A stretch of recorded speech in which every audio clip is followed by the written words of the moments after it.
12 മണിക്കൂറിലേറെയായി ഇരിങ്ങാലക്കുട ചാലക്കുടി മുരിങ്ങൂർ ദേശീയപാതയിൽ നിരവധി വാഹനങ്ങളാണ് മണിക്കൂറുകളോളം 12 മണിക്കൂറിലേറെയായി മണിക്കൂറുകളോളം കുടുങ്ങിക്കിടന്നത്. ഇപ്പോൾ ഏറെക്കുറെ ശമനമാകുന്നു എന്നാണ് ഏറ്റവും പുതിയ വിവരങ്ങൾ സൂചിപ്പിക്കുന്നത്. നേരത്തെ തന്നെ വലിയ തരത്തിലുള്ള വിമർശനം സുപ്രീം കോടതിയിൽ നിന്നും ഹൈക്കോടതിയിൽ നിന്നും അടക്കം ദേശീയപാത അതോറിറ്റി ഏറ്റുവാങ്ങിയിട്ടുണ്ട്. ഇത്തരത്തിൽ നിർമ്മാണ പ്രവൃത്തികൾ നടക്കുമ്പോൾ ജനങ്ങൾക്ക് സമാന്തരമായ ഗതാഗത സംവിധാനങ്ങൾ ഒരുക്കേണ്ടത് കൂടി ദേശീയപാത അതോറിറ്റിയുടെ ചുമതലയാണ്. അതിനെ മറച്ചു വെച്ചുകൊണ്ട് ദേശീയപാത അതോറിറ്റി അധികൃതർ നടത്തുന്ന കള്ളക്കളി അവസാനിപ്പിക്കണമെന്ന് തന്നെയാണ് പല ഘട്ടങ്ങളിലും കോടതികളടക്കം പറഞ്ഞിട്ടുള്ളത്.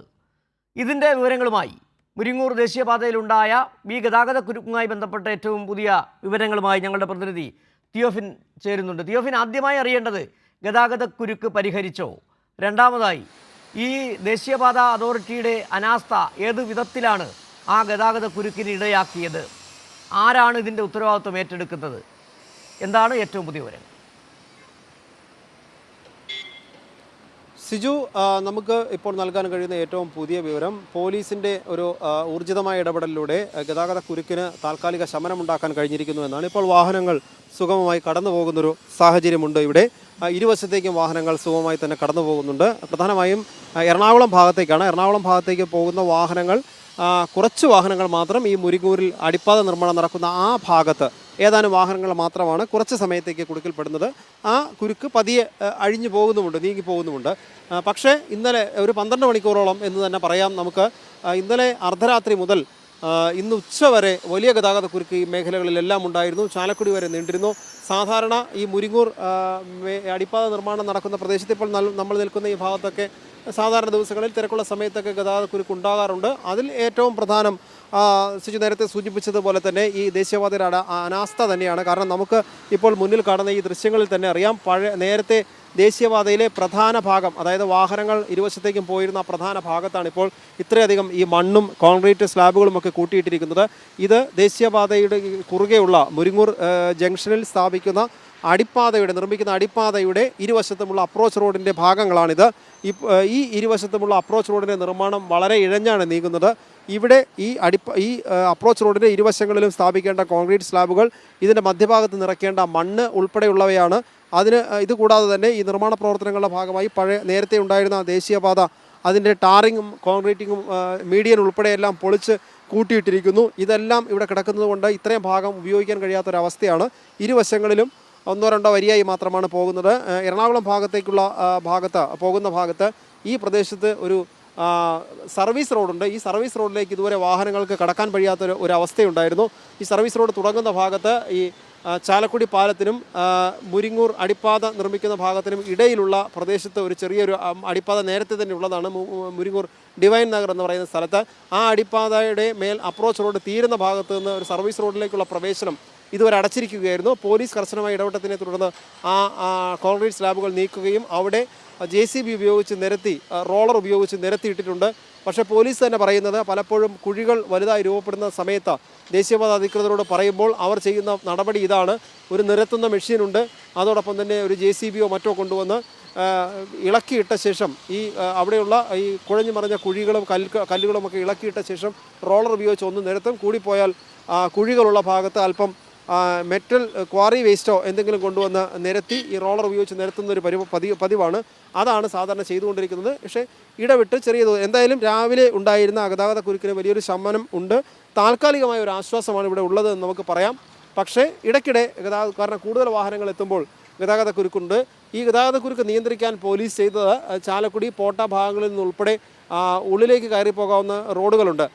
കിഴക്കുവശത്തേക്ക്, അതായത് മാള അന്നമനട വഴിയുള്ള ഒരു റൂട്ട്, അതോടൊപ്പം തന്നെ വെട്ടുകടവ് വഴി മുരിങ്ങൂർ ജംഗ്ഷൻ കടന്ന് എത്താവുന്ന റൂട്ട്, അങ്ങനെ ആ റൂട്ടുകളിലൂടെയൊക്കെ വാഹനങ്ങൾ തിരിച്ചുവിട്ട്, ചെറുകിട വാഹനങ്ങൾ തിരിച്ചുവിട്ട്, കാറുകൾ ഉൾപ്പെടെയുള്ളവയെ തിരിച്ചുവിട്ടാണ് ഈ വാഹനത്തിൻ്റെ ഒരു വലിയ വരവ് നിയന്ത്രിച്ചത്. പക്ഷേ ഇപ്പോൾ നമുക്ക് തന്നെ ഈ ദൃശ്യങ്ങളിൽ കാണാം, നമ്മൾ പറഞ്ഞു തുടങ്ങിയപ്പോൾ ഉണ്ടായിരുന്ന അവിടെ ഒട്ടും ഗതാഗത കുരുക്ക് ഉണ്ടായിരുന്നില്ല. ഇപ്പോൾ വാഹനങ്ങളുടെ ചെറിയ കേരളത്തിൽ ഈ ദേശീയപാത വികസനവുമായി ബന്ധപ്പെട്ട് കാസർഗോഡ് മുതൽ ഈ പാറശാല വരെ ഇത്തരത്തിൽ ദേശീയപാത വികസനം നടക്കുന്നുണ്ട്. അവിടങ്ങളിലൊക്കെ ഇത്തരത്തിൽ അടിപ്പാതകളുണ്ട്, അവിടെ നിർമ്മാണം നടക്കുന്നുണ്ട്, വാഹനങ്ങൾ ഇതുപോലെ തന്നെ പോവുകയും ചെയ്യുന്നുണ്ട്. ഇവിടെ എന്താണ് ഈ ദേശീയപാത അതോറിറ്റിയുടെ ആസൂത്രണത്തിൽ വന്ന പിഴവ് തന്നെയല്ലേ? 3 അടിപ്പാതകൾ നിർമ്മിച്ചുകൊണ്ടിരിക്കുമ്പോൾ അതിനനുസരണമായ മറ്റ് സമാന്തര സംവിധാനങ്ങൾ ഏർപ്പെടുത്തേണ്ടതായിരുന്നു. അവിടെ അങ്ങനെ ഒരു കാര്യം സംഭവിച്ചിട്ടില്ല എന്നല്ല നമുക്ക് മനസ്സിലാക്കേണ്ടത്. തീർച്ചയായും സിജു, ഒരു കാര്യം കൂടി എടുത്തു പറയേണ്ടതുണ്ട്. സിജു സൂചിപ്പിച്ചതുപോലെ കാസർഗോഡ് മുതൽ കന്യാകുമാരി വരെയുള്ള ദേശീയപാത 66 അതിന് സമാന്തരമായുള്ള ദേശീയപാതയാണ് മണ്ണുത്തി ഇടപ്പള്ളി ദേശീയപാത. ആദ്യം നിർമ്മാണം പൂർത്തിയായതും ടോൾ പിരിവ് തുടങ്ങിയതും ഈ ദേശീയപാതയിലാണ്. പക്ഷേ അന്നത്തെ നിർമ്മാണത്തിൽ തന്നെ ആവശ്യമായ സർവീസ് റോഡുകളോ വേണ്ട സ്ഥലത്ത് അടിപ്പാതകളോ മേൽപ്പാലങ്ങളോ ഒന്നും നിർമ്മിക്കാതെയായിരുന്നു ഈ ദേശീയപാത പെട്ടെന്ന് തന്നെ നിർമ്മാണം പൂർത്തിയാക്കുകയും അന്ന് ടോൾ പിരിവ് തുടങ്ങുകയും ചെയ്തത്.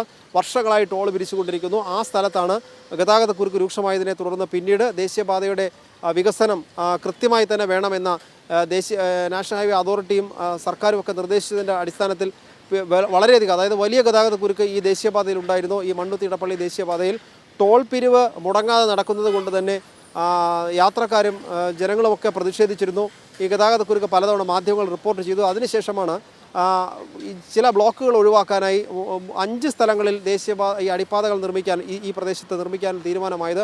അതിലിപ്പോൾ 3 അടിപ്പാതകളുടെ നിർമ്മാണമാണ് ഇവിടെ പുരോഗമിക്കുന്നത്. ഒന്നിപ്പോൾ നമ്മൾ നിൽക്കുന്ന ഈ മുരിങ്ങൂർ അടിപ്പാത, അതോടൊപ്പം പേരാമ്പ്ര എന്ന സ്ഥലത്ത് ഒരു അടിപ്പാത കൂടിയുണ്ട്. അതിനപ്പുറം ആമ്പല്ലൂരിൽ ഒരു അടിപ്പാത കൂടിയുണ്ട്. ഈ 3 സ്ഥലത്തും രാവിലെ വലിയ ഗതാഗതക്കുരുക്കായിരുന്നു. ഇവിടെയെല്ലാം നമുക്ക് ഈ കാണുന്ന സമാനമായ രീതിയിൽ തന്നെയുള്ള ഒരു അവസ്ഥയാണ്. മധ്യഭാഗത്ത് അടിപ്പാത നിർമ്മിക്കുന്ന ഭാഗത്ത് അടിപ്പാതയുടെ ഏറ്റവും പ്രധാന ഭാഗം അതിൻ്റെ മുകളിലുള്ള പാലവും സൈഡ് വാളും മാത്രം നിർമ്മിച്ചു. ഇരുവശത്തു നിന്നും വരേണ്ട അപ്രോച്ച് റോഡിൻ്റെ നിർമ്മാണം നടന്നിട്ടില്ല. ഈ അപ്രോച്ച് റോഡിൻ്റെ 2 വശത്തും കോൺക്രീറ്റ് സ്ലാബുകൾ ഉപയോഗിച്ച് കോൺക്രീറ്റ് ബേസ്മെൻറ്റ് നിർമ്മിച്ച് അതിനുശേഷം കോൺക്രീറ്റ് സ്ലാബുകൾ അടക്കി ഉൾഭാഗം മണ്ണിട്ട് ഫില്ല് ചെയ്ത് തരുന്ന രീതിയാണ് ദേശീയപാത അതോറിറ്റി സ്വീകരിക്കുന്നത്. കരാറുകാരൻ ചെയ്യുന്നത് അങ്ങനെയാണ്. പക്ഷേ യഥാർത്ഥത്തിൽ അങ്ങനെ ആവശ്യമുള്ള സ്ഥലങ്ങളിൽ മേൽപ്പാലം നിർമ്മിക്കണമെന്നാണ് നിർദ്ദേശം. പക്ഷേ മേൽപ്പാലം നിർമ്മിക്കുന്നതിനേക്കാൾ ഈ കരാറുകാർക്കും ദേശീയപാത അതോറിറ്റിക്കും ലാഭം ഈ 2 വശങ്ങളിലും കോൺക്രീറ്റ് സ്ലാബ് ഇട്ട് നികത്തി അല്ലെങ്കിൽ കോൺക്രീറ്റ് കട്ടകൾ പാകി അതിൻ്റെ മധ്യഭാഗം മുഴുവൻ മണ്ണിട്ട് നികത്തുക എന്നതാണ്. അതുകൊണ്ടാണ് ഇത്തരത്തിലുള്ള ഒരു തന്ത്രം ഇവർ നടത്തുന്നതും ദേശീയപാത അതോറിറ്റി അതിന് വഴിമരുന്നിട്ട് കൊടുക്കുന്നതും. ഇപ്പോൾ വീണ്ടും നമുക്ക് ദൃശ്യങ്ങളിലേക്ക് വേണമെങ്കിൽ ഒന്നുകൂടി പോകാം.